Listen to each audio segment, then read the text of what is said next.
Subscribe करें और bell दबाएं ताकि कोई खबर रह न जाए। एक ऐसा सहाफ़ी जिसे मुल्क से निकाल दिया गया था, एक गैर मुल्की सहाफ़ी था जो मुल्क के ख़िलाफ़ काम कर रहा था, पाकिस्तान के ख़िलाफ़ काम कर रहा था, मुल्क से बाहर जाकर पाकिस्तान की सबसे बड़ी IT कंपनी के ख़िलाफ़ खबर छापता है और उसके बाद चंद ही घंटों में उस खबर की बुनियाद पर एक्शन लिया जाता है और फिर केस बना दिया जाता है और एग्जैक्ट कंपनी के CEO को गिरफ्तार भी कर लिया जाता है, उनके सारे ख़ानदान के ख़िलाफ़ केसेस बना दिए जाते हैं, मुआशी तौर पर उस पूरी कंपनी को तबाही की तरफ ले जाया जाता है और उसके बाद पता चलता है कि ये सब केस ही गलत था। क्या कुछ हुआ, पहले हम आपको रिपोर्ट दिखाते हैं और उसके बाद सीनियर कानूनदान से बात करेंगे। हमारे साथ हैं सीनियर कानूनदान रिजवान अब्बासी साहब। रिजवान अब्बासी साहब, ये किस तरह से एक केस बनाया गया, अब क्या क्या चीज़ें इसमें सामने आ चुकी हैं और इसकी अब कानूनी हैसियत क्या रह गई है?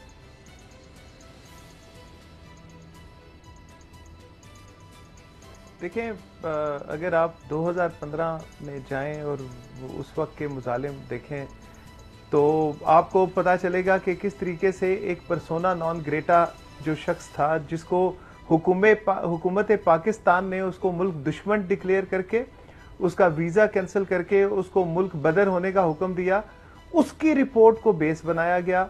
उसकी बेसिस के ऊपर FIR लॉन्च की गई। पहले FIR कराची में दर्ज से भी लोगों का थे जिन्होंने मकसद उनका जो है कोई कानून की बालादस्ती नहीं था, उनका मकसद किसी शख्स को सबक सिखाना था और किसी को एग्जाम्पल बनाना था। तो उन्हीं फैक्ट्स के ऊपर एक FIR लॉन्च हो गई और आप देखें इंतहा ये है कि 10,000 लोग जो कि काम कर रहे थे, जो इसी मुल्क के शहरी थे, जो कि पढ़ी लिखी यूथ थी, उनको बेरोजगार कर दिया।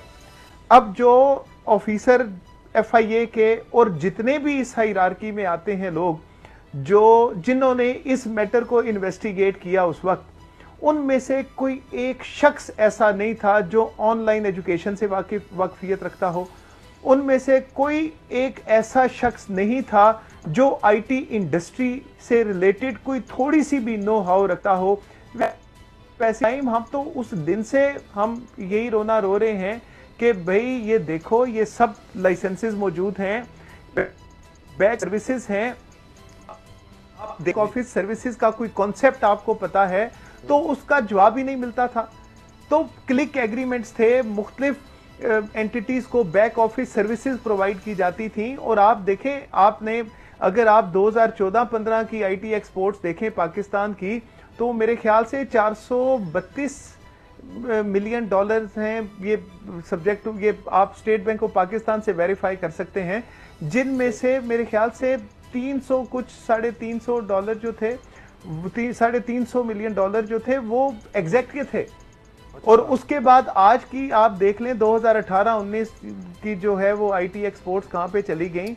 अभी आके जो है वो आप देखें, इतने ज्यादा दावे किए गए कि जी पूरी दुनिया में पता नहीं कितने लोगों को लूटा और पता नहीं कितने लोग विक्टिम हैं।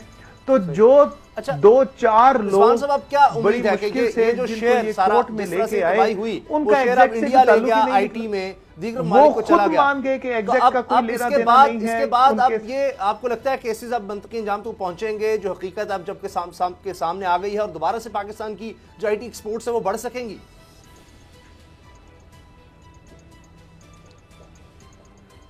देखें, अगर बस अनफॉर्चुनेट यहाँ पे ये है कि जब एक्शन यहाँ पे लॉन्च होते हैं तो उसके पीछे बहुत सारे मोटिवेशंस होती हैं। तो लेकिन मैं आपको ट्रूली बताऊं कि ये वो केस था जो कि इंसाफ का कत्ल था। और अभी अगर हकायक सामने, जो कि उस वक्त भी शायद बहुत सारे लोगों को पता हो, लेकिन ये कुछ अभी तक के कोर्ट ऑफ लॉ के सामने मुझे ये है कि अभी ये जो मामलात थे ये मंतकी अंजाम तक पहुंचेंगे, सब लोगों तक अब ये हकायक आ चुके हैं कि ये कितना बड़ा झूठ का पलंदा था जिसके जरिए लोगों को गुमराह किया गया। गुमराह करके एग्जैक्ट के खिलाफ जो है एक प्रॉपर जो है वो कंपेन स्टार्ट की गई, उनकी रेपुटेशन को टार्निश किया गया। और अभी जो है मुझे पूरा यकीन है कि ये सब झूठ का पलंदा जो है ये सब खत्म होगा और इंशाल्लाह जो है वो। सब्सक्राइब करें और बेल दबाएं ताकि कोई खबर रह न जाए।